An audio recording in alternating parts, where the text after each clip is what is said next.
Hello friends, आज की इस वीडियो में मैं आपको क्लास 7 चैप्टर 8 एवरेस्ट की चुनौती का विशेषण व भेद पढ़ाने जा रही हूँ फ्रेंड्स। तो ये अभ्यास को करने से पहले सबसे पहले इस चैप्टर को समझना ज़रूरी है और मैं आपको इस चैप्टर को समझाऊंगी एक दूसरे बुक से। तो फ्रेंड्स, ये चैप्टर विशेषण है। तो फ्रेंड्स, विशेषण आखिर कहते किसको हैं? संज्ञा या सर्वनाम की विशेषता बताने वाले शब्द को हम लोग विशेषण कहते हैं। अर्थ, संज्ञा क्या हुआ फ्रेंड्स? गाय हुआ, गाय और चितकबरी। तो फ्रेंड्स, चितकबरी संज्ञा की विशेषता बता रही है, तो क्या हुआ? ये चितकबरी जो हुआ विशेषण हुआ। और आखिर विशेष से किसे कहते हैं फ्रेंड्स? तो जिन शब्दों की विशेषता बताई जाती है, जिन शब्दों की विशेषता बताई जाती है उन्हें विशेष कहते हैं। अर्थात जैसे चितकबरी, गाय, गाय का विशेषण बताया जा रहा है, तो गाय क्या हुआ फ्रेंड्स? विशेष से हुआ, और चितकबरी क्या हुआ? विशेषण हुआ। तो उम्मीद है आपको ये चीज़ समझ में आ गई होगी। और कुछ उदाहरण ले लेते हैं। पेड़ पर 3 पक्षी बैठे हैं। पक्षी क्या हुआ फ्रेंड्स? पक्षी हुआ संज्ञा और विशेषण 3 हो गया। आगे बढ़ते हैं फ्रेंड्स, विशेषण के भेद। विशेषण के 4 भेद होते हैं: गुणवाचक, परिणामवाचक, संख्यावाचक, सर्वनामिक वाचक विशेषण। फ्रेंड्स, अब इसके बारे में हम एक एक के बारे में पढ़ेंगे। तो फ्रेंड्स, सबसे पहले गुणवाचक विशेषण किसे कहते हैं? जो विशेषण शब्द संज्ञा या सर्वनाम के रूप मतलब किस प्रकार का उसका रूप है, रंग कैसा रंग है, काला, नीला, पीला, हरा, गुण कैसा गुण है, अच्छा, खराब, दोष, भाव, दशा, अवस्था, स्वाद, गंध आदि का बोध कराते हैं, वे गुणवाचक विशेषण कहलाते हैं। जैसे सफ़ेद कबूतर उड़ रहे हैं, कबूतर संज्ञा हो गया, सफ़ेद क्या हो गया? उसका रूप रंग हो गया, तो रूप रंग है तो ये गुणवाचक विशेषण हुआ। आगे देखते हैं फ्रेंड्स, परिणामवाचक। परिणामवाचक का मतलब होता है माप तौल करने वाला विशेषण। तो फ्रेंड्स, जिन विशेषण शब्दों से वस्तुओं की माप तौल संबंधित विशेषता का पता चले उन्हें परिणामवाचक विशेषण कहते हैं।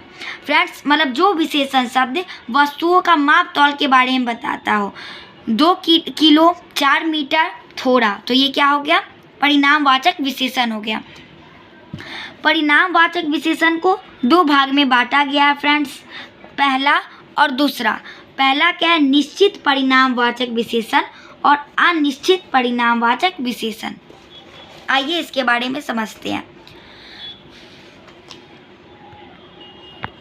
तो निश्चित परिणामवाचक विशेषण, जो विशेषण शब्द संज्ञा या सर्वनाम की निश्चित माप तौल या मात्रा का बोध करते हैं। मतलब कोई चीज़ निश्चित, जैसे कि 2 लीटर, सिर्फ बोलेगा क्या? सिर्फ बोलेगा कि 4 मीटर जाना है, थोड़ा 2 किलो।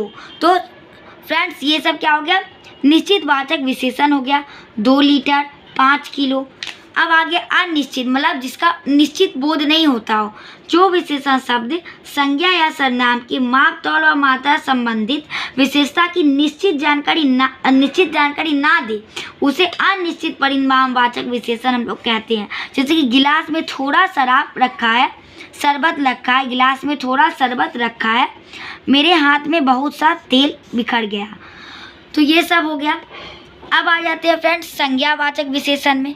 तो जो संज्ञावाचक विशेषण है फ्रेंड्स, किसी संज्ञा का बोध कराता हो, संख्या का बोध कराता हो।